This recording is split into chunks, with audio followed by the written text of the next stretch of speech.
ঈদের দিনে ঘটে গেল ভয়াবহ পথ দুর্ঘটনা মুর্শিদাবাদের রানীতলায়। ঈদের দিনেই ভয়াবহ পথ দুর্ঘটনায় গুরুতর জখম হলেন এক টোটো যাত্রী। ঘটনাটি ঘটেছে মুর্শিদাবাদের রানীতলার হিনার মোড় সংলগ্ন এলাকায়। জানা গিয়েছে, টোটো করে যাত্রী নিয়ে যাচ্ছিল এক টোটো চালক। উপর দিক থেকে আসা একটি বাইক সজোরে ধাক্কা মারে টোটোটিকে, যেখানে টোটোতে থাকা এক যাত্রী গুরুতর জখম হন এবং তাকে নিয়ে যাওয়া হয় নিকটবর্তী নসিপুর ব্লক স্বাস্থ্য কেন্দ্রে। অপরদিকে বাইক চালক এবং তার সঙ্গে সেখান থেকে পালিয়ে যান বলেই অভিযোগ। ঘটনাস্থলে রানীতলা থানার পুলিশ এসে উপস্থিত হয়। বিষয়টিকে খতিয়ে দেখেন তারা।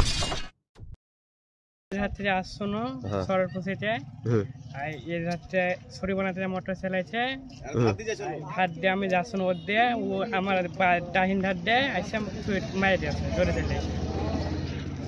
কজন ছিল গাড়িতে? ও মোটর চালাইছিল দুজন ছিল। হ্যাঁ। ওরা হেলমেট ছিল ওদের? না, হেলমেট ছিলাম, টিসি ছিল না। আচ্ছা, তোমায় ডাইরেক্ট ঠুকে আছে নাকি? হ্যাঁ, ডাইরেক্ট এসে মারিছে। কোথায় এখন ওরা? ওরা পালিয়েছে। পালিয়েছে। বয়স্ক নাকি ছিল? কাকে হসপিটালে নিয়ে যেতে তাহলে?